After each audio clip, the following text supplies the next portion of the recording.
Hi everyone, thank you for joining the Fight with Teddy Atlas. I'm Teddy Atlas III, joined by always Boxing Hall of Famer, the fortune teller, the pathetic one, my main man, the legend, Teddy Atlas. How you doing, bud? Yes, wait a minute. What are you? You are thinking the ace of clubs. The ace of clubs. I see it.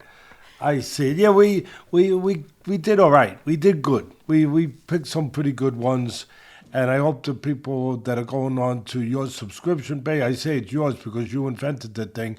The subscription base out there with the ropes with Teddy Atlas, where you can get the picks, but not only the picks, you can get personal stuff. You know, if you're looking to break down or have me break down, looking at some footage of you sparring, or maybe one of your fighters or a friend. You know, you want to even send a gift to somebody with me giving some kind of motivational pep talk. We all need those pep talks once in a while, or even personalized training. The ropes. You created it. People are subscribing. It's already had a lot of people come to it, so I appreciate the people that are showing interest in it. I appreciate you doing it. And it's been a special weekend. We just got back from Vegas. I just got back. You're still there. But it was great having you with me, as always. At the fights, you were there. You were sitting ringside with all the big shots, you know. And me, I was up in the studio on the set with the ESPN people, good people. It was great to be with Timmy Bradley and doing stuff with him and everybody, Charlie Monahan, everybody there. It was a great weekend. More importantly, it was some great fights, and of course, the main event was the main event. Special, very special. But before we get into it, and I hand it over to you, Bud, we got some very sad news. Ricky Hatton passed away, the hitman from the UK, former junior welterweight champion of the world. He beat Costa Zoo. He beat a top fighter, you know, tremendous fighter, to win the junior welterweight title.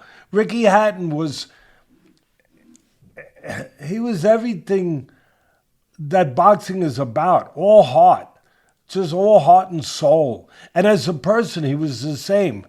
He was easy to talk to. He cared about people. Matter of fact, he was doing programs to help people. He was out there advocating for boxing in schools and different programs to help give confidence and discipline and direction to wayward kids. I mean, he was a champion in and out of the ring.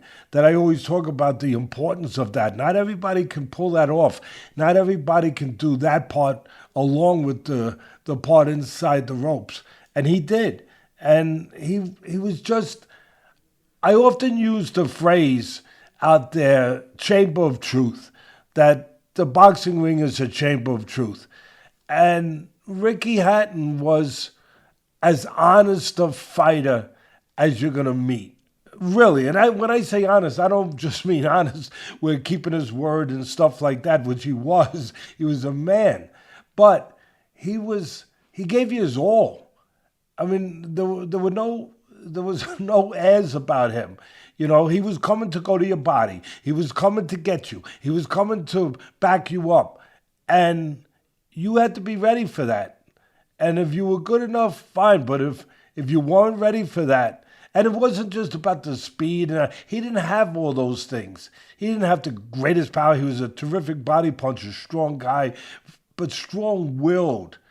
You know, it wasn't about the God-given genetic neon talents that some people get. No, he was the classic case, an example that I talk about all the time of being able to become a champion when you don't have some of those other talents, but you have the quieter ones, determination, resiliency, will, all of those, dependability. You could depend on Ricky Hatton, win or lose. And he only lost like 3 fights in like 45 fights or 48 fights. You'll give me the record, but I don't have it in front of me before I get finished.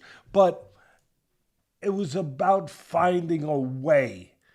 His will would often defeat other people's better skills. It was always about how he behaved. I always talk about that. You champion, you got to be able to fight like one, you got to be able to behave like one. He always knew how to behave like a champion. Always. From bell to bell. He's going to be missed. He's going to be missed. Absolutely, gone too young, only 46 years of age. And Ricky Hatton was 45-3, his great career. That was a special tribute to a special fighter and a special man. I had the privilege and opportunity to get to meet him with you in Saudi Arabia the last 2 years now. Also spent some time with him across the pond in the UK, and everything you just said, he was that and then some. And it was an honor, and I'm lucky to say I was able to meet him and spend some time with him. So we're going to miss you. God bless you. Our thoughts and our prayers are with the Hatton family. With that being said, bud, before we get into the fights in the big card for Canelo and Crawford, obviously, I just want to give a special thanks to you, to ESPN, to Charlie Monahan.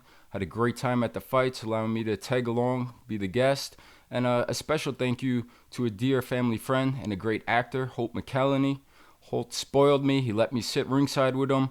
And I was there, celebrity row, third row for the big one. And what an atmosphere, what a scene, the electricity there with the people that I got to enjoy it with. A big supporter of the foundation, your main man, Tracy Morgan, right in front of me. I had everybody there, bud. Wiz Khalifa, to Michael Irvin, to Charlie Sheen, to Charlize Theron, on and on. What a night, what a fight it delivered. So thank you to everybody I just mentioned, and thank you, bud. Well, thank you for being there, and thank you for being my son, and thank you for representing me as well as a father could ever be represented by a child. So thank you. And yeah, I'm glad we were right. It's always nice to be on the right side. Well, you know, I've been on the wrong side, but it's nice to be on the right side. But I felt like I was on the right side. I felt the way Crawford felt. What people ask me, Teddy, when did you know? When were you were so sure he was going to win this fight? You were saying it, a year ago or more. When did you know that he was going to win this fight, that there was no one else? You said nobody can win this fight, only one guy. And he's going to win it convincingly, easily. When did you know that? And I'm going to say what I really mean, but also what I understand Crawford said. But I said it myself before.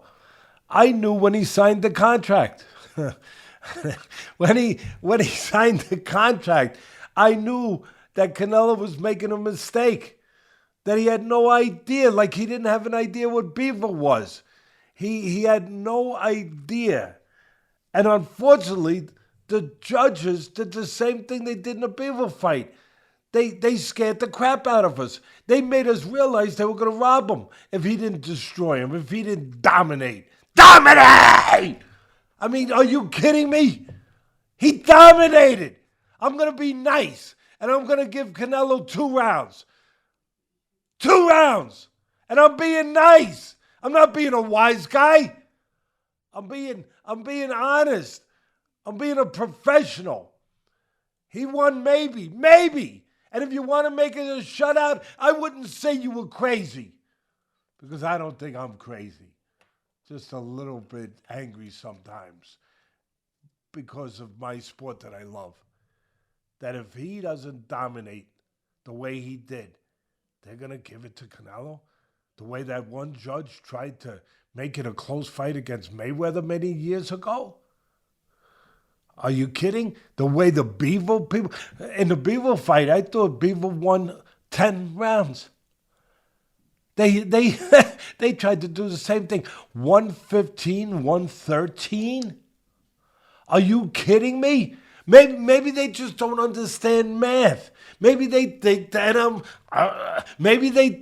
I want to give people the benefit of the doubt. Maybe they think 115 is 119. Maybe, it's different kinds of, numeral The way they came up with the numerals, with the math, maybe that's what it is. Maybe, I don't know. And I know you were sitting up top of your vantage point viewing the fight, doing the ESPN work. I was sitting ringside, and from a different viewpoint, I saw the same thing. I saw maybe 3 rounds I would have gave Canelo, maybe 3. 9 rounds to 3 is the way I saw it. But anyway, you nailed it. You slam dunked it. In the lead up, we covered it all, every angle. We talked about everything you could think of, from the added weight to some of the game plan of what happened. We said that Canelo struggles in the past with southpaws, whether it was Billy Joe Saunders before the stoppage, whether it was Lara back in the day, whether it was even Ryder going the distance. Would Crawford maybe not come out and be that great switch hitter, instead fight southpaw? He fought the whole entire fight, the whole entire night from the southpaw stance. But I just want to say, with all the grief that you get from some of these Canelo fans, and for your prediction in this one, you were spot on in every way. You mentioned it. We gave it out to the fans. Terence Crawford plus 150, your fight pick. We also said, and you said, that the real value would probably be Crawford by decision at plus 210 or plus 220 range. Obviously, that came through. So we want you guys to go check it out. It's theropes.circle.so. It's Teddy's platform on Circle. We're going to insert a couple previews there. If you go back and you look, full transparency, all the picks will still be there. You will see a video from Teddy breaking down his pick previews and predictions, but as well as a in detail typed up report, scout and evaluation with Teddy's analysis and handicapping, and it was so on point. People should go, please check it out, review it. It's definitely worth your time. The insight is unbelievable, and we're going to get to more of it later. It wasn't just this fight. We'll touch on Inoue some more, but that was another one. The monster who knocks everybody out by decision at plus 320. That hit as well. So anyway, we'll cover more of that as we go, like I said, but let's get into it. Let's recap it. Just want to get your thoughts right away. Crawford Canelo. I told Stephen A. Smith, I did a segment with him. A lot of people saw it the day before. And, I said, I like Crawford. Like I said, when his contract was signed, when it was, and then he was a bigger favorite. He was a big underdog. He was a bigger underdog. He was 2-1 at one point, if I remember That's correctly. Correct. And it closed at closer to plus 135, plus 140. Yeah. Once people knew who I was picking. I'm kidding. But I was telling Stephen A. Smith, he said, Teddy, why do you like him so much? I said, why do you like 3D TV more than regular TV? Because it's 3D! Because it's got more dimensions to it. Why do you like digital better than Betamax? I still use Betamax. I gotta tell you. I still got a fax machine, Rich. I do. I got a fax machine. I'm old fashioned. What are you gonna do? But you remember VHS, VHR, whatever it's called, right? All that stuff. Betamax, and then it went to digital. I was the last guy at ESPN, the whole campus, that still got sent VCR tapes. They had to send them to me. I had a cassette player. I put them in. I didn't know how to do digital, but digital, it's the way to go, babe. It's the way of the future. It's faster. It's quicker, right? You got all the stuff in the air. Going through the air. That's Crawford. I said to Stephen A., I said, Canelo's a nice, solid guy. He went nuts. Solid! He goes, Teddy, he's Canelo. I said, he's a solid guy. His technique, his basics are solid. His fundamentals are solid. He's strong. He's physical. He's moved up and become solid at a heavier weight than when he started in his career. He's grown into. He's got great experience. All of that. He's a good, solid guy. I'm not knocking him. In the old days, that was the greatest compliment that the people in my business could give you. Guy's a solid guy. He can fit in with anyone. He knows how to fight. He's a solid guy. But he's not digital. There's only a few guys that are digital. What do I mean by that? He's not Crawford. What do I mean by that? Where does it separate? Instincts, eyes, calmness, the mind. The mind wonders. I know the body wondered. I saw the combinations. Canelo's throwing one at a time, and Crawford's hitting him with 3, 4, 5 shots. He put them together. He's controlling the range. Yes, he had the reach advantage. Yes, he used it. He used the jab. He controlled the reach. But it's more than that. It's the mind at work. He's more advanced. He sees things. He's calm in an uncommon environment, calmer than most. So calm he'll see things others don't see. Just a millisecond. I was explaining this to Stephen A. the day before. Just a millisecond before someone else sees it, he sees it. And he's got the mental control, the confidence, the supreme confidence Customado talked about. He said he only saw 2 fighters with that. Teddy Atlas. Teddy, I only saw 2 fighters with supreme confidence. Sugar Ray Robinson, greatest fighter of all time, and Muhammad Ali. Where they don't believe you can beat him. That's Crawford.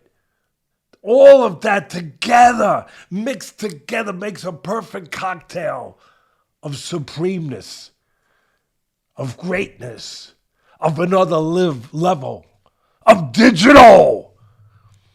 And that's what he sees things, he reacts to it. He sees a twitch.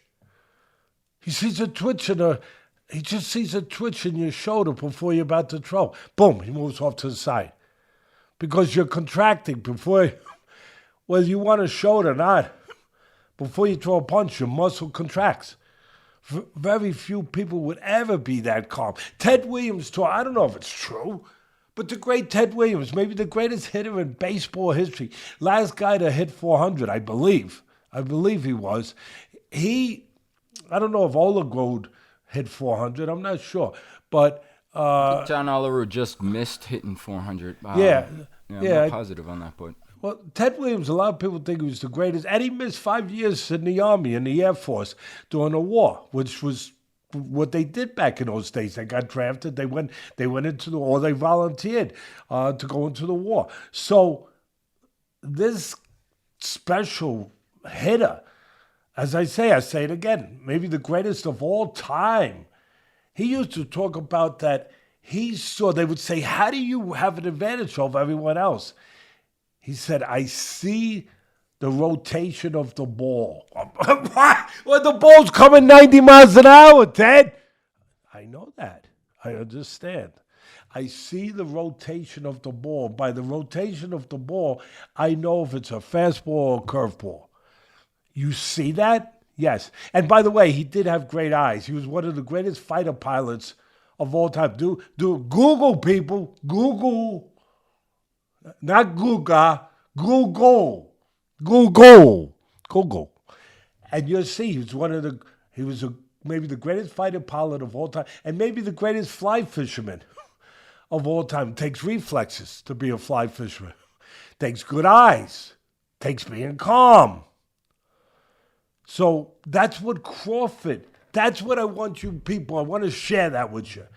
The ones that don't understand. Just thinks that he outspeeded him. He out-athletic. He was more athletic. Yeah, but it wasn't that. It was this. It was what I'm trying to explain to you here. That he knew. He said it. What did you know you had him? 3rd round, 4th, 5th, 6th, when I signed the contract. I have them all when I signed the contract. Because nobody can beat me. Because I know what I am. I know what I'm willing to do. I know where I'm willing to go. I know where I live. He lives in that kind of atmosphere, that kind of environment, that kind of world. Where again, yeah, he's quick. Yeah, he's smart. Yeah, he's fundamentally solid. His people do a great job. But Canelo's fundamentally solid. He's strong. He's all those things too. And I know he's not as athletic, he's not as fast, but you can use timing to beat speed. We've seen it with great fighters, but you can't do it against a great because he's one step ahead of you. When I went and did all my hits for ESPN afterwards, they said, well, Ted, what do you think? I said, what do I think? I think Canelo was a day late and $1 short all night long. And that's the easiest way to put it, the simplest way. So just to finish on that, Bud, and then I want you to, of course, follow up, but just because I could go on forever, because this is my domain. You got to pull me out of here. Because when I see somebody who can truly, truly epitomize the sweet science, show you really the purity of the sweet science, I don't want to let go. I want to stay and talk about that guy until freaking the birds come out in the morning, until the sun goes down. Because I want people to appreciate it. That it isn't just about how quick your jab is, how good your footwork is. And all those things were great. But it's about him being able to see something other people don't see and to believe in himself and stay calm, that I can stay right there. I can stay right there. Even when the fight went later, when he went into the trenches where he sat in a pocket.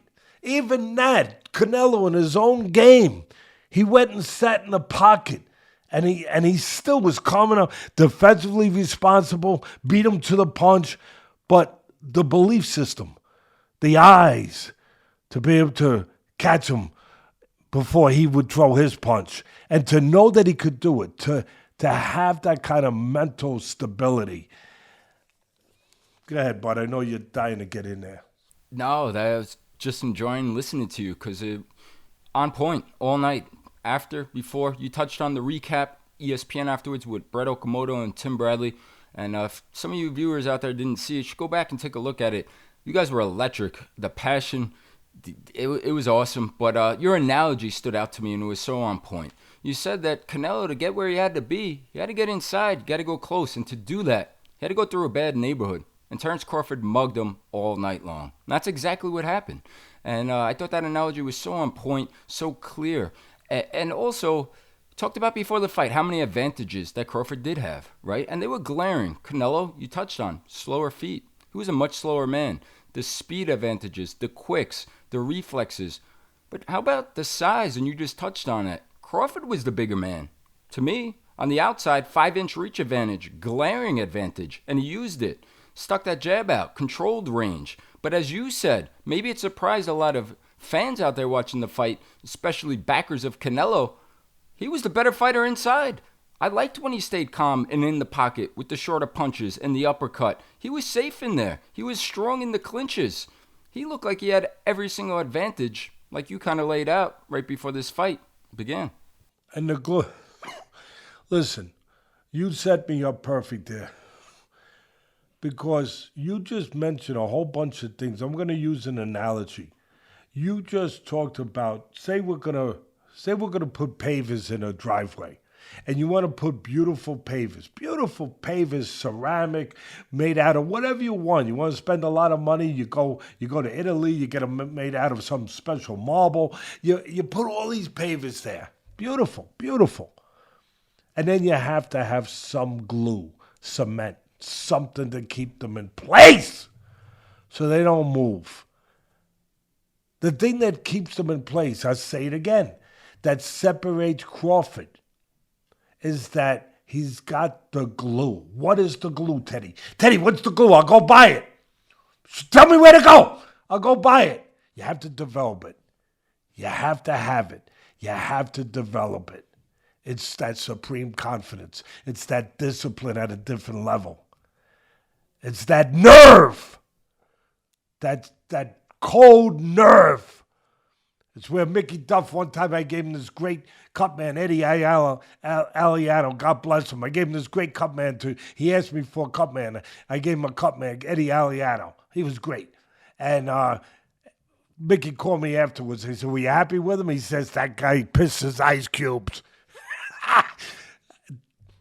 Crawford pisses ice cubes. I'm not being lewd here. I'm being straight. I'm being real.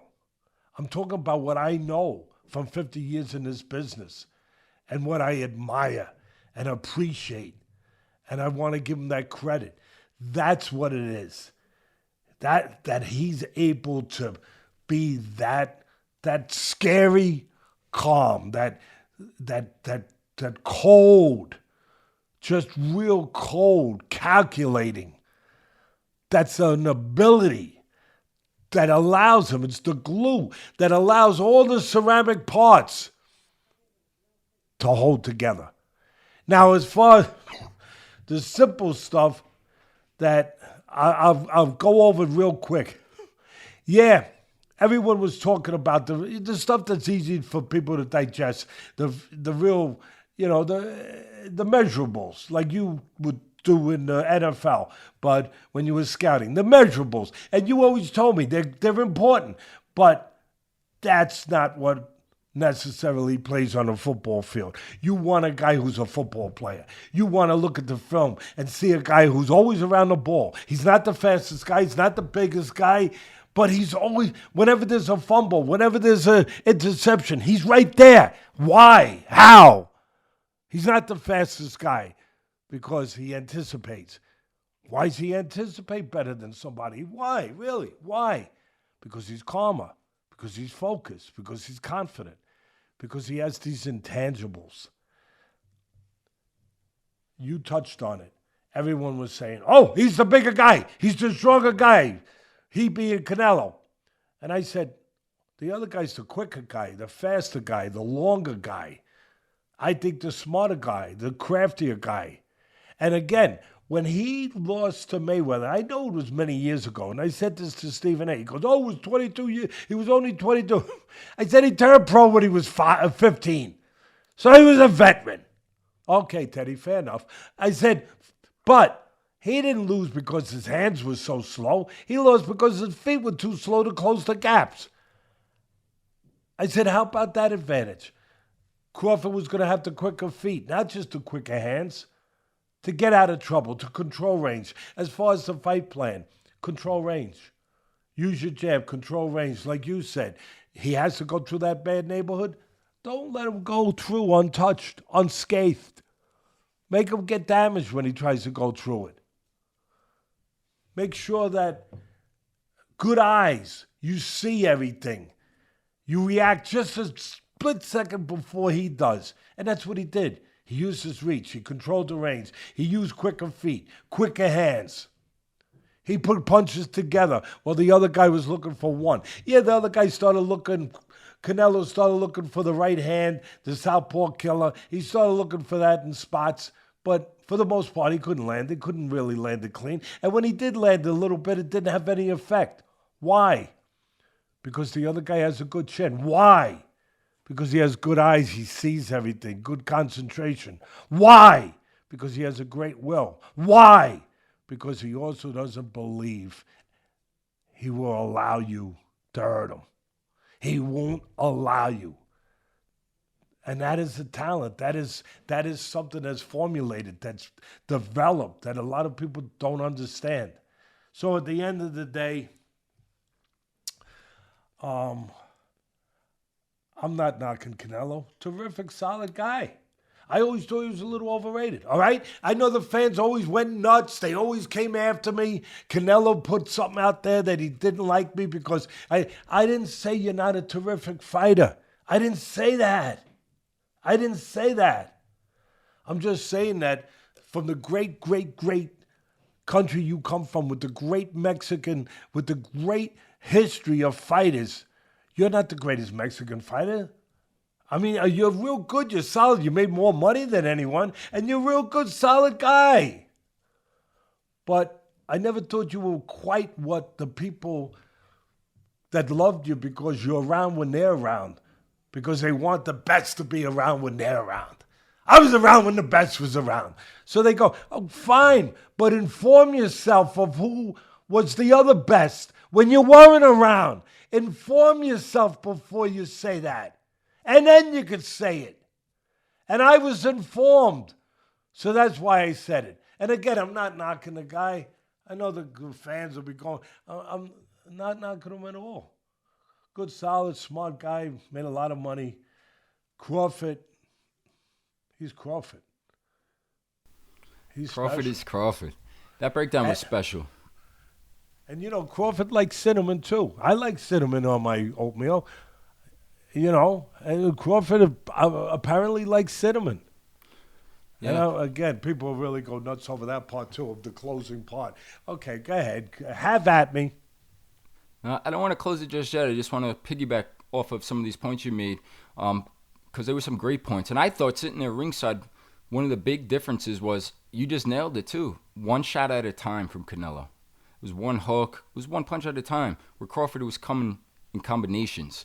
Sitting there ringside, you could hear a lot of people saying, "Man, Crawford is so calm. Look at his instincts. Look at his eyes." They were saying that. I could hear, how calm is he in there? And I just thought about what you always said and what you just said now. But to go deeper than that, you always talk about being forged in the fire. This is a man who was shot in the head. He was forged in the fire, all right. And I think that just carries over to when he's in the ring of how calm he is and what he's overcome in his life to get to that place, that this is a walk in the park compared to what he's been through in his life.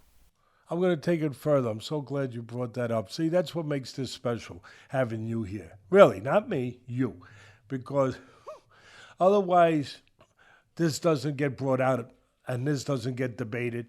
This doesn't get brought to the surface. Yeah, he was in his car, younger at his age, in his car, just finished playing craps, I believe, outside somewhere. Obviously a tough area. He's in his car, counting his money, not doing nothing wrong. I mean, but he's around that crowd. He's in that kind of atmosphere, that kind of environment was not the right environment, obviously, if he was going to go on to become what he became. So he made a choice, and God might have helped him make that choice. Fate, destiny, whatever you want to call it, circumstances, life, but helped him make that decision. But credit to him, he made the decision after that. But a guy came up to him as he's in a car and put a gun towards his head, pulled the trigger, went through the glass, and hit him in the head, but it didn't kill him. It was a miracle. If you believe in such things, I do. It was a miracle. But here's where I say I take it further. I believe two things.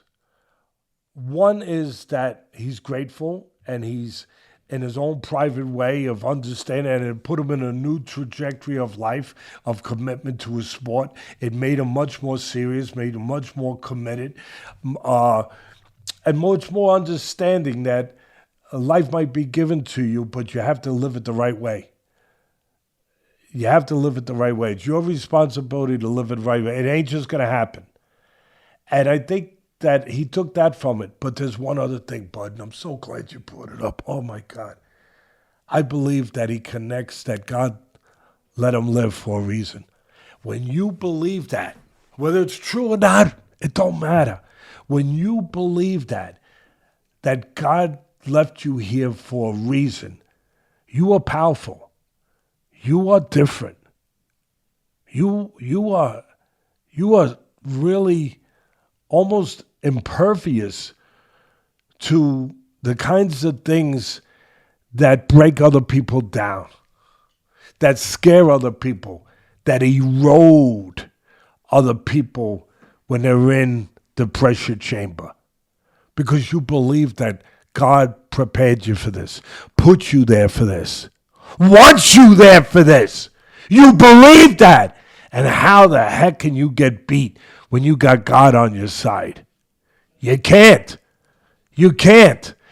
And I don't want people to go nuts and say, Teddy, you're invoking. No, I'm invoking what is right there to invoke. Really. That when that happened, he believed that he was spared. He was chosen. And when you believe that, and you take that in this case, he's a fighter, you take that into the ring with you, you feel like you're going in there with something that someone else don't have. That's deep. That's powerful stuff. And I think that's where you're the best, and we go to a different layer. We go below the surface.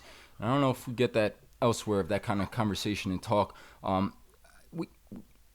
want to say one more thing, buddy.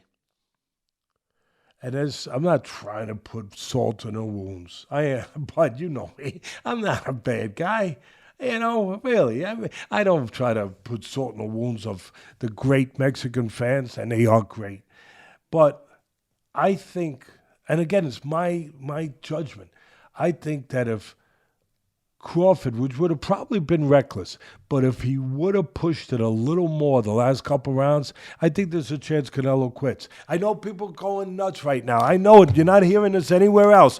Nowhere else. By the way, you got Athletic Greens, so I'm pumped up. I'm pumped up with this stuff. It's got me going. I know what my eyes told me. I know what the body language told me. He was breaking down. He was frustrated. He was hopeless. He's the bigger, stronger guy. He couldn't hit the guy. He couldn't control the guy. And he started to lose hope. And he felt like he was maybe even getting embarrassed. Whatever. But he was breaking down. I feel that if Crawford pushed it a little more, I don't know. But it looked like he might have really went off the edge and just given up or something along those lines. We saw it with a fighter we never thought we'd see it with many years ago, with one of the greatest fighters that I admire more than most fighters, the Hands of Stone, Roberto Duran. I'm just saying. The other thing I'd say is this, that if he stepped up a little more too, or if it was a 15-round fight, but let's just say stepped it up a little bit more, I think he stops him. I think there's a chance he actually stops him. Because he was starting to catch him with 3-4 in a row. And he possibly saw. And one last thing from a technical point of view. You see the way he slipped the right hand, the southpaw killer? He was slipping it to his left. And I'm sure that better probably get a footage of this. But when he threw the right hand, he saw it coming and he slipped to his left. That was the hope. That was the big hope of Canelo. Land that right hand. Or the left hook to the body, which he tried to land, but for the most part, the legs wouldn't allow him to because he couldn't get there fast enough, and Crawford's legs kept him out of range. So the right hand to the head, he slipped it, he being Crawford, but like this, to the left. The only thing he didn't do, he did the hard part. He made a miss. But like Cuss would say, he didn't do the fun part. He didn't come back with the left. And I was waiting, me and Bradley, me and Timmy, I was waiting. And by the way, Terence, Timmy Bradley loves you. He was crying, literally. Timmy's a special man. He was a special fighter. He's a special person. And he was crying. He was just so joyful for you. And happy that he was right, too, that he believed in you. But he slipped to his left. He made the right hand miss, and I kept saying to Timmy, if he comes back with the left hand right there, whoop, boop, I think he drops him right there. But anyway, he dominated, and I don't hear nobody saying. I guess maybe you don't want to rain on a parade. You don't want to be a party pooper. But somebody got to say something. But am I wrong about the judges having it that close? Well, that's what I was just about to get into. And it's no surprise here. There's no shock. Go back on our channel here, and we did a segment on this. We have clips of it, right?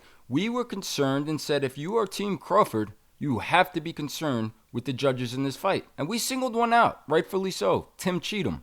And what I'm getting at here, and what I would be very concerned with, is if I'm a backer of Terence Crawford, I don't like this list that I saw that was announced. Tim Cheatham is one of the judges in this fight. Now, we've talked about Tim Cheatham a ton on this podcast, and not for good reasons, right?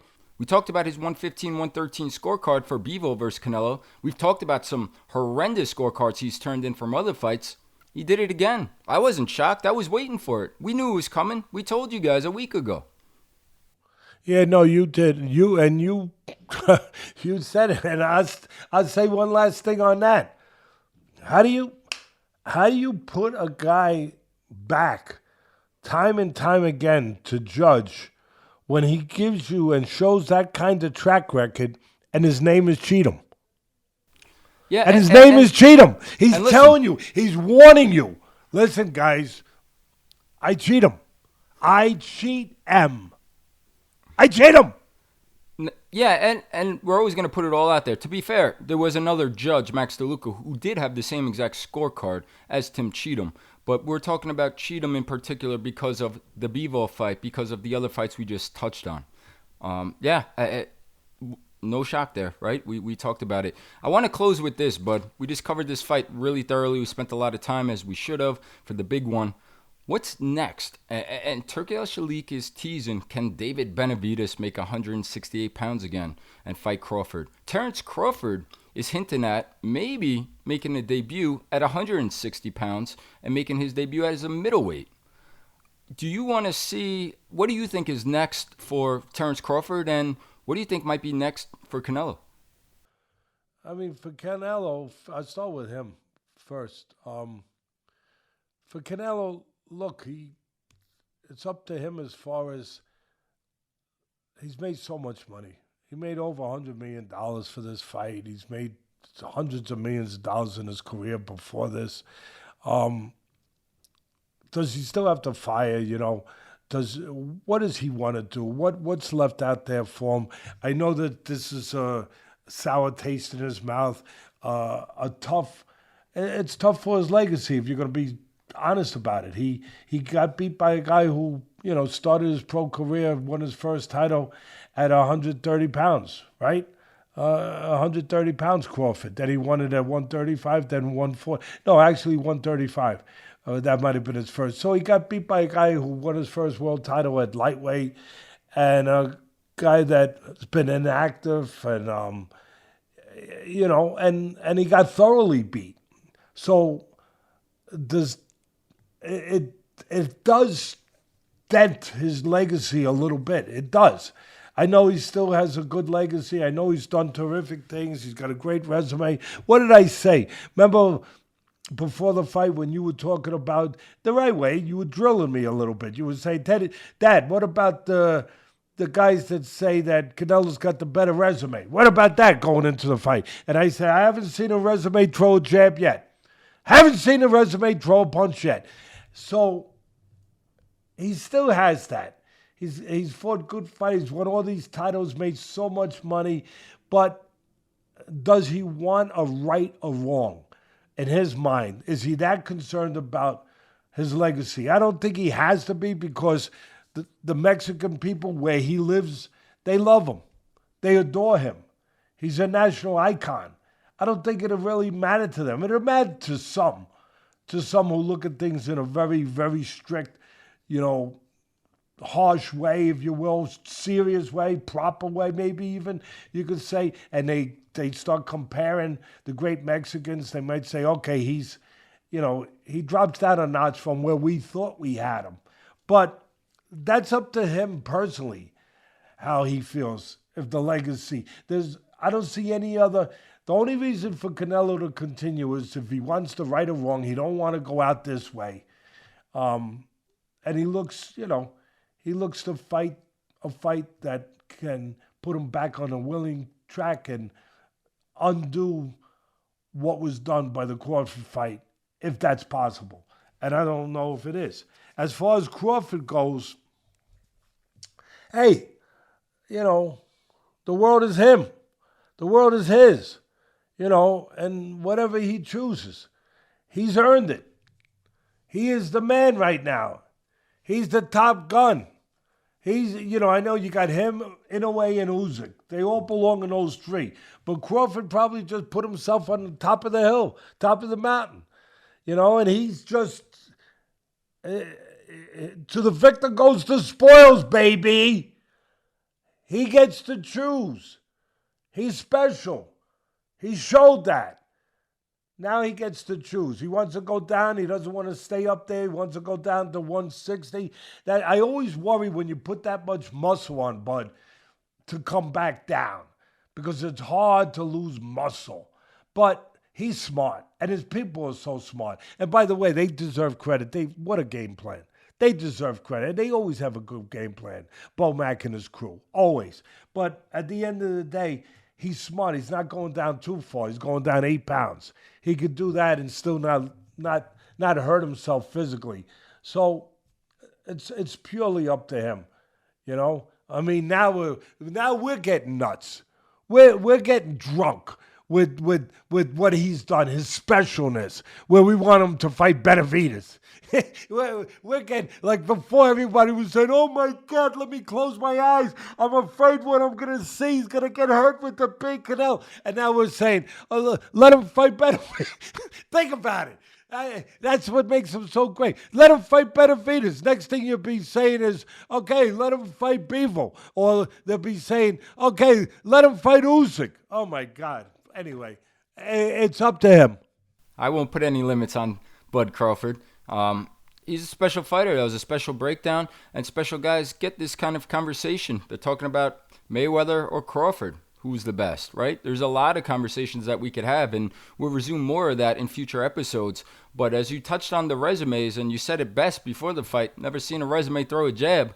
I do want to say this, because you have said in the past, and we said it earlier, you took a lot of grief for saying that Canelo wasn't the greatest Mexican fighter, or he was overrated. Well, talking about resumes, look at his resume. When he's fought elite fighters now, whether it's Terence Crawford, whether it's Dimitri Bivol, whether it's Floyd Mayweather, and I don't care what the outcomes were, or Triple G, because he definitely lost that first fight. He's come up short versus elite fighters on his resume. Yeah, I mean, no getting around it. And the last thing I'll ask you, but as you see me sitting here, do I look like I'm sitting a little differently? Do I look a little uncomfortable to you, or do I look normal? You always look great. To me, you always look great. Because I'm bulging out of my pockets with all the extra winnings you got from all these great picks. So we'll wrap it up with that for this segment of the fight of Canelo and Crawford. But again, I do hope you guys take a peek. Go out there and look. Teddy gave out some gems. And it's not just fight picks, as he touched on earlier, on the ropes on the Circle platform. It's much more than that. It's having Teddy in your corner. It's for tactical tips. It's for evals. It's for professional one-on-one private coaching. There is so much more with this community than just picks. But the picks could add a couple bucks in your pocket. So with that being said, Bud, that was a great breakdown for a great fight. We're going to move on. Before we do, I just want to give a quick pause, give a special thank you to today's sponsor, Athletic Greens. Athletic Greens introduces the new AG1 Next Gen. It now includes 5 clinically studied probiotic strains shown to support digestive and immune health with added vitamins and minerals. They've also now have new travel pack designs resulting in a much easier pour to improve the customer experience. So whether you guys are looking to boost your energy levels, support your immune system, or address gut health, Athletic Greens is the way to go. Simply visit athleticgreens.com/atlas to claim your special offer of 10 free travel packs with your first purchase. All right, everybody, we're going to keep it moving. We're going to touch on the co-main event, special attraction 154-pounders. This was Ireland's Kellen Walsh versus the son of Fernando Vargas Jr. We talked about in the lead-up, Bud, this fight. This was another winner you gave out on our platform on Circle, the ropes. You gave Kellen Walsh to win. He did in the end. But we talked about in the lead-up that Walsh, backed by Dana White, trained by Freddie Roach, he was afforded this great opportunity with 1 million eyeballs on him as the co-feature to Canelo and Crawford. This fight was out of place. These guys were 2 guys that aren't finished products yet. And I thought it should not have been the co-main event. It should have been the fight we're going to get into next, which was Fight of the Night, Christian Mbilli and Lester Martinez. But nonetheless, these guys got a great opportunity. It wasn't the most action-packed fight, but in the end, Kellen Walsh wins by decision. Just want to hear your thoughts, what you thought of these 2. No, you said it perfectly. Couldn't say it better or more honestly, straightforwardly.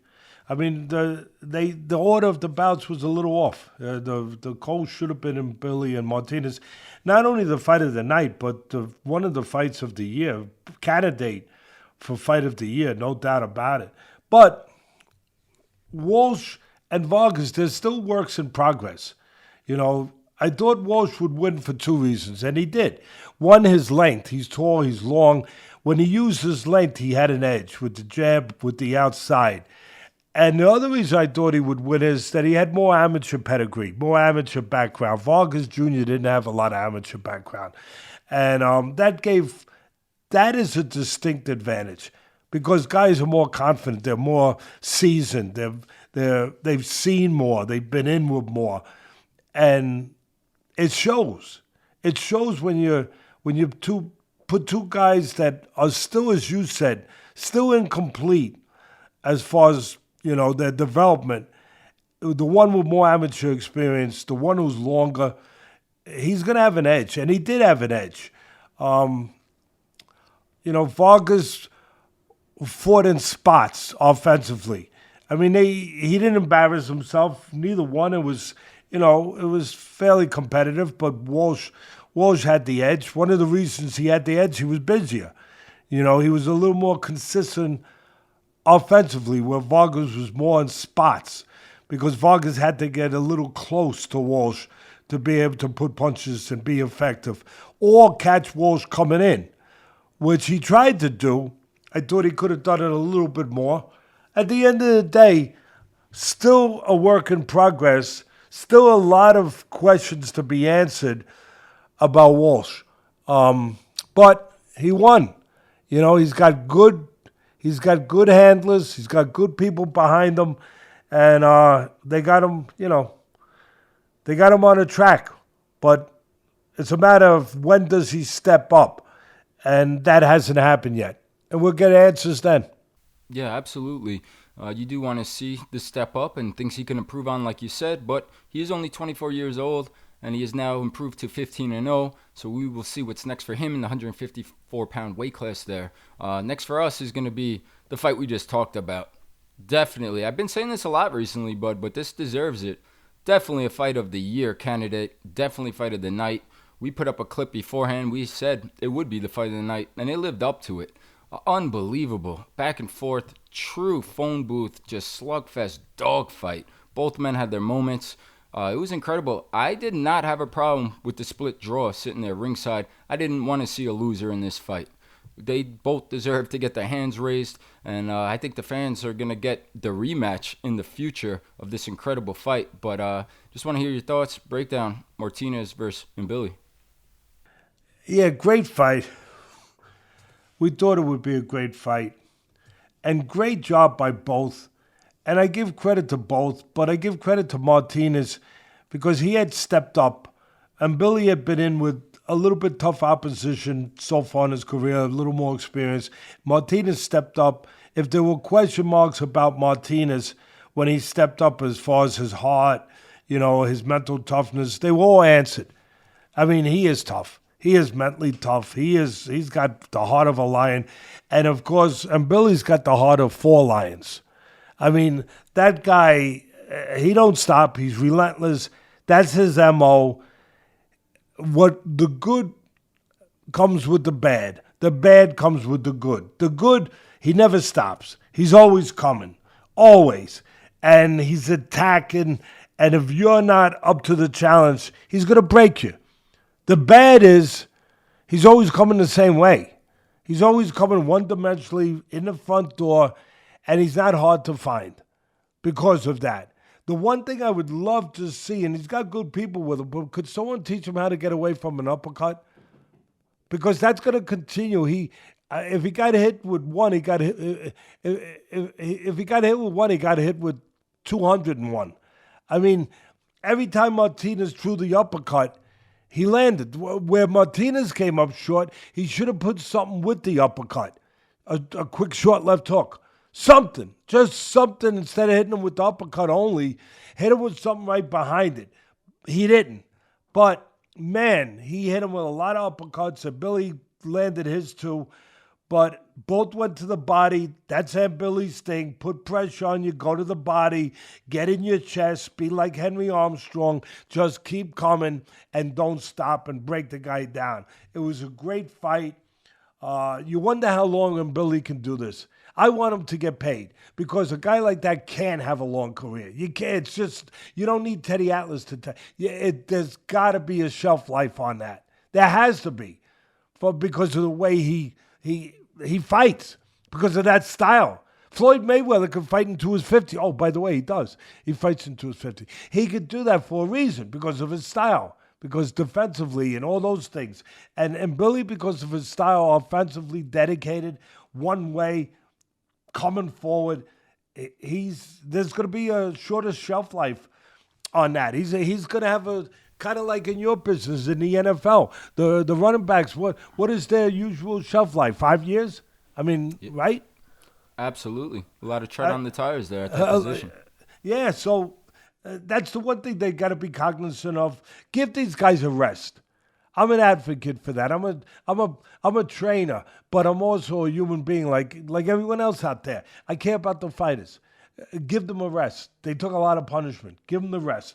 At the end of the day, I want to go quick on this because we spent so much time on the one we had to spend time on, the main event. I thought Martinez, again, I didn't want to see a loser. I thought Mbili threw more, but I thought Martinez probably landed the cleaner, better place punches. And I thought his repertoire was a little better where he changed it up, where Mbili's repertoire is usually the same. I love him. Don't take it as a negative. But I'm a trainer right now. His repertoire is always shoe shine, downstairs, 2 or 3, bop, bop, bop, bop, bop, bop, bop, bop, and then upstairs, boom, boom, boom, boom. And it's always basically that. And that allows somebody to time you, to know that that's what's coming all the time. I thought Martinez, again, his selection of punches was a little better. His array of punches was a little bit better. I thought he landed the cleaner, better place punches, maybe more effective in some ways. But at the end of the day, just hats off. Hats off. If I had a hat, I would take it off. I'd take 3 hats off. These guys are... If I got a haircut, I would take it off for you. We'll save that for another time. I didn't want to say that. With that being said, Bud, I mean, I couldn't agree more. It was a special breakdown by you covering this fight, recapping it. They both earned it. They deserve a long break before we get, hopefully, that great rematch. But another great breakdown and prediction from you beforehand. We knew this was going to be a war. It was exactly what we expected it to be. And these guys have some power, but you said they're not the huge punchers. They're big punchers, but not huge or tremendous punchers. And you expected it to go the distance, which it did. So again, spot on. We're going to keep it moving. That's going to wrap it up for the coverage from the Canelo Crawford card there at Allegiant Stadium in Las Vegas, Nevada. But we're going to shift over to another world title fight that day on Saturday, the 13th. And that was for the IBF vacant welterweight championship. And it was a rematch, Paddy Donovqn versus Lewis Crocker. Now, the first fight ended with a lot of controversy. We touched on that in the lead-up, where Donovqn was in complete control, and he had a win taken away from him. He was disqualified by the referee. Get the rematch this time. It was for the belt, since Jaron Enos vacated that belt, and a completely different fight this go-around. I got to be honest, I was shocked. I thought that Lewis Crocker was one-dimensional. I thought he was just a tough guy that comes forward and is right in front of you. And he showed a different dimension that I didn't expect. He boxed and he stayed outside. He was defensive and he looked for counters. And he landed them. He scored 2 knockdowns in the fight, which was the difference in the end. Wound up being a split decision. I thought it could have been a draw. I thought Donovqn could have even nicked it by a point. But I could also see how Crocker, scoring those knockdowns, gets awarded the decision and becomes the new IBF welterweight champion. Want to hear your thoughts on this one, Bud? Crocker and Donovqn. Yeah, I honestly, I think you covered it perfect. I agree with everything. I concur. I concur with everything you just said.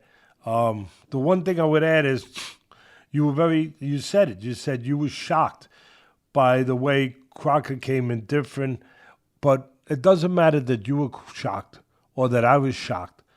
The thing that mattered was I think Donovqn was shocked that he didn't expect that. I don't know what kind of spar partners they had, but that he didn't. He's got a great trainer, Andy Lee, and of course Crocker's trainer deserves great credit too. But it didn't. I don't know. Maybe I'm off here. I don't know if they prepared and they had sparring partners, they being Donovqn, with just aggressive guys. Because if they did, and I would understand it coming off their first fight, that they would prepare for an aggressive guy because that's what they got. And that's what Crocker had always shown pretty much, for you to prepare for. But if they did, then that would have put them behind the 8 ball a little bit when Crocker came out nowhere at all close to that kind of style. The opposite of that kind of style. So I don't know if they did it. Maybe they did have a boxer. Maybe they did have a counterpuncher to cover all bases, which I wouldn't be shocked if they did because the people that have Donovqn are that sharp. But at the end of the day, all that matters is that Crocker, give him credit. Now, I didn't shy away from the pats on the back when I got it right with Crawford. I got it right with Walsh. I got it right, with obviously the Inoue fight. But I got this one wrong. I always want to be fully transparent. People expect it from me, but you know what? People say that to me. We expect that. I say, no, yeah, I appreciate that, but I expect it from myself, more importantly. And I had this one wrong. I thought Donovqn was going to dominate this fight, even possibly stop Crocker, because I thought he was going to pick up where it left off. I didn't give, which was Donovqn destroying him, catching him coming in, counter-punching him, controlling the outside, then, again, what I always say, making him go through a bad neighborhood and then mugging him. I thought that's what it was going to be. I thought it was going to pick up where it left off. It didn't. Crocker, give him credit. Him and his people, him and his trainer, they made the adjustments they had to. Otherwise, it might have been the same result. They made the adjustment they had to. They played defense. They counterpunched. They kind of like the movie Trading Places with Eddie Murphy and Dan Aykroyd. They traded places with Crocker. They became, Crocker became the counterpuncher that Donovqn was the first time. It was trading places.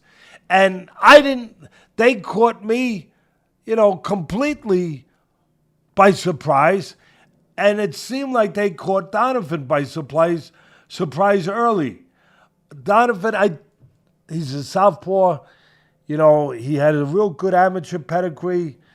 He's stylish. He uses his jab. I thought that there was a little bit too much right in front. He could have given angles a little bit more. I thought he could have moved. He kept getting caught with the counter left hook coming in. And there was a trick to it, to Crocker's credit. He would slip to his right and then throw the left hook in a very different, unusual position. Very unusual and awkward. He slipped to his right and then throw the left hook. And what that did was it diverted the attention, the eyes of Donovqn over there where he never saw the counter left hook. I thought the first counter left hook wasn't that clean. It was a little bit of a push. The second one was clean. It was a bang, and he got dropped. Give Donovqn credit.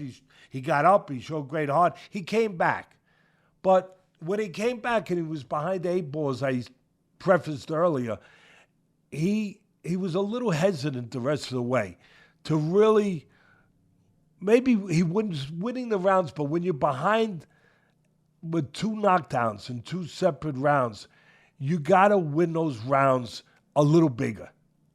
And I could have gave it to Donovqn. I'll be honest. In full transparency, I love his manager, Keith Sullivan. He's a good man. He's a good friend. He helps my charity foundation. That proves that he's a good man, just wanting to do that. But I thought that in the later rounds, he was able to outbox. He was able to use his jab. He was able to steal a fight. But at the end of the day, even those rounds that I'm sure in his mind he was winning, he wasn't winning big enough.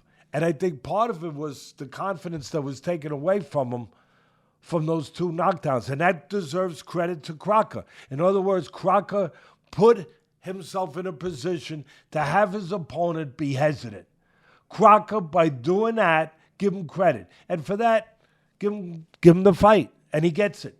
He gets it for that because his action early in the fight set the tempo and made a fighter who was trying to win the world title just hesitant enough to not get it done. That makes sense? Complete sense. Great job on that one. Because the way you said it best.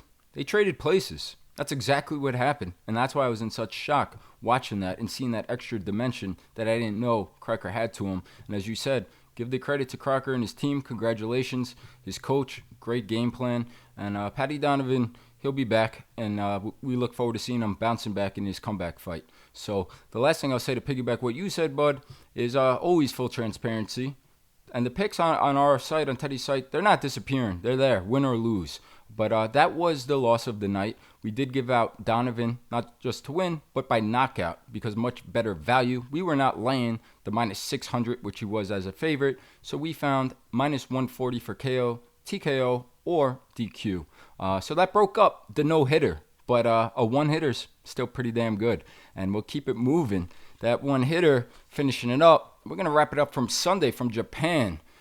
People might have had a tough time trying to find this. I'm like, where's one of the best fighters? Teddy's number 3 pound-for-pound fighter in the world. How do I watch him fight? You had to go over to Top Rank's page on Facebook to watch him. Quite shocking. Yeah, it's crazy. We're talking about your picks, this platform. Another gem by you. And we're going to put an insert, a photo of your report before this fight that's on the platform that viewers or subscribers would have gotten ahead of time. You broke this down to a T. You, first of all, Inoue was a huge favorite, minus 1,200 going in. We're not giving out those kind of odds and laying that. You identified, everybody says the monster wins by knockout, and all the time, right? There's a reason why. He already has 27 knockouts. You said he's going to win by decision, and that by decision was plus 320 odds getting back. And that's exactly what happened. He won by decision. And your reasoning and your thoughts in the lead up in the previews is exactly what happened. You gave credit to MJ for being a solid fighter, but his style, that he's a low-volume puncher, that he wouldn't throw enough punches to beat Inoue, but that would allow this fight to go rounds, as he looks to be more defensive and he looks to counter. That's exactly what happened. It wasn't the most action fight. It was kind of a little boring. It was tactical, but it was Inoue, complete control. And in the end, you gave us another winner in the winner's circle, plus 320, Inoue by decision. What'd you think of this one? No, again, you covered it. You laid it out right. That's why I said it was going to go the distance where many people thought Inoue would not come out.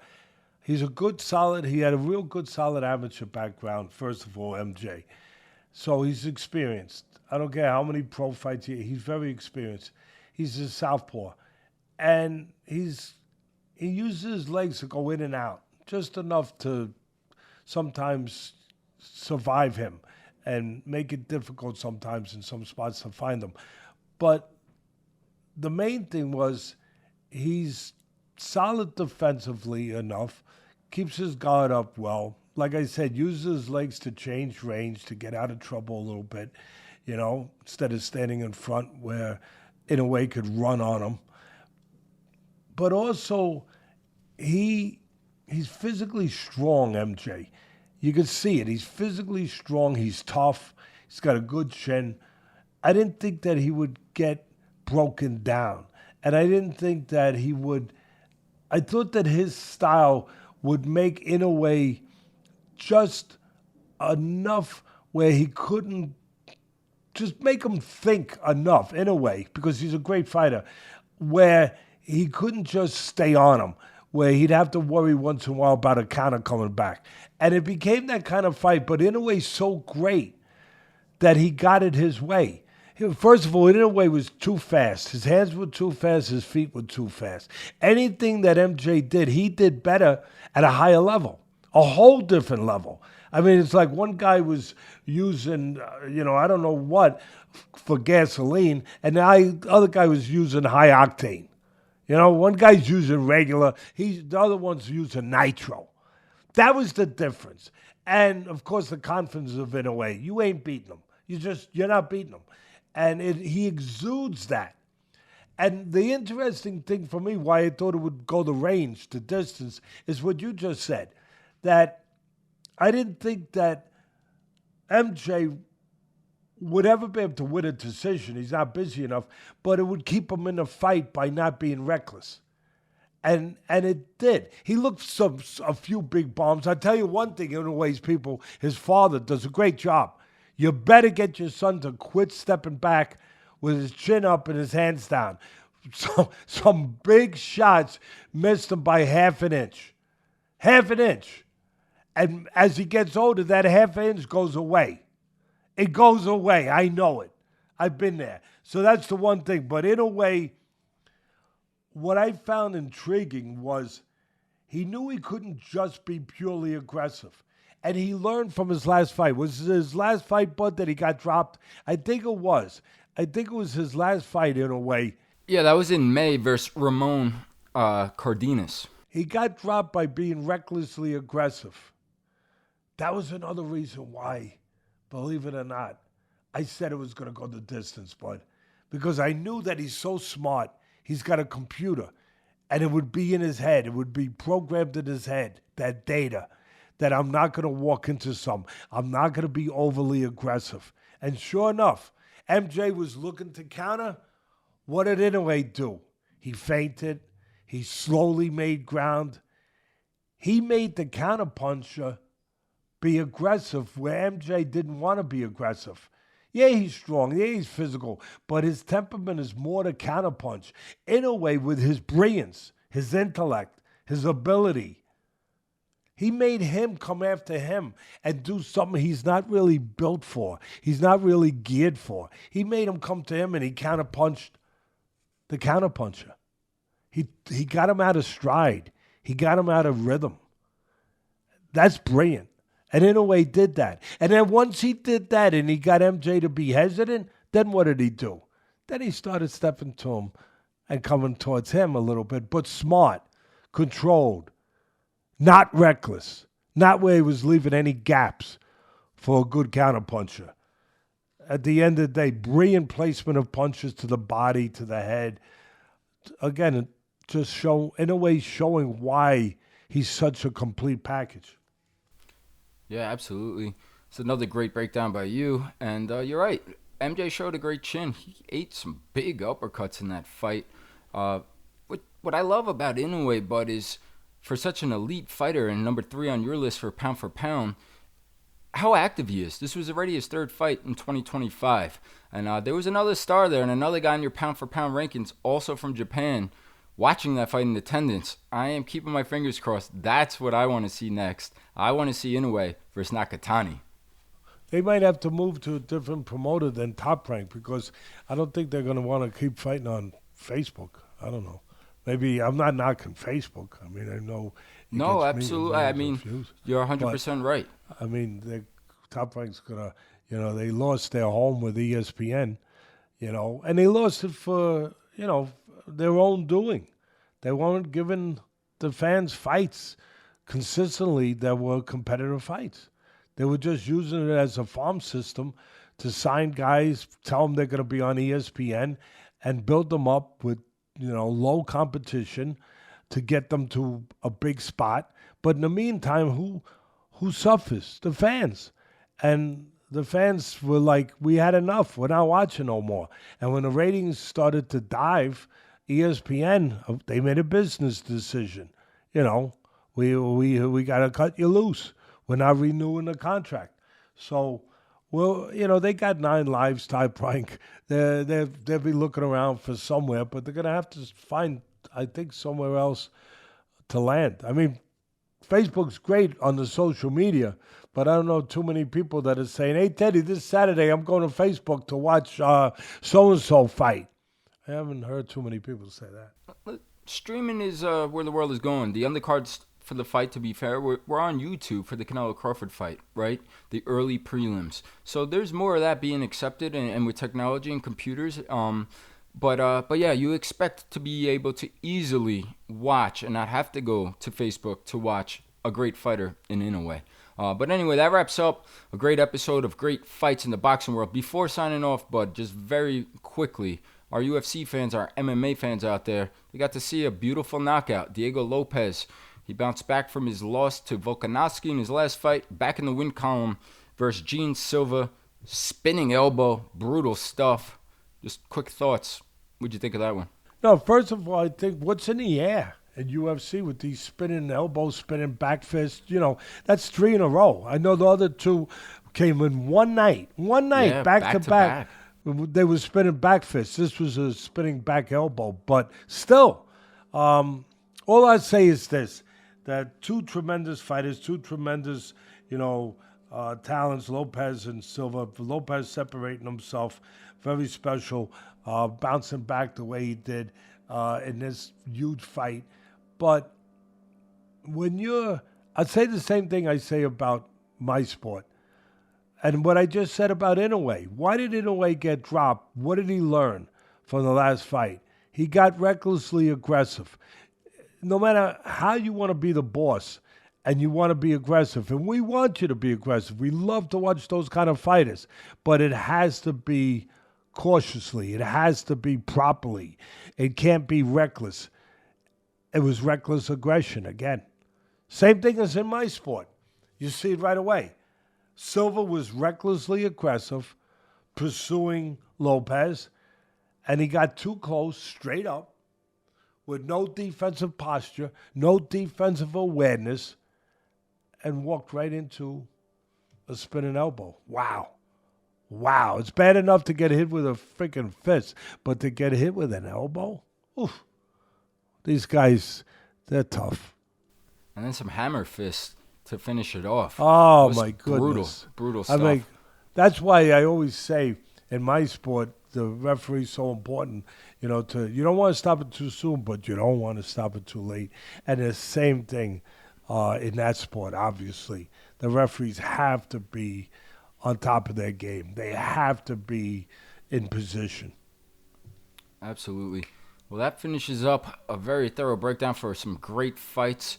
I hope all the viewers out there enjoyed it. As always, please like, comment, subscribe, and we will see you guys again next week.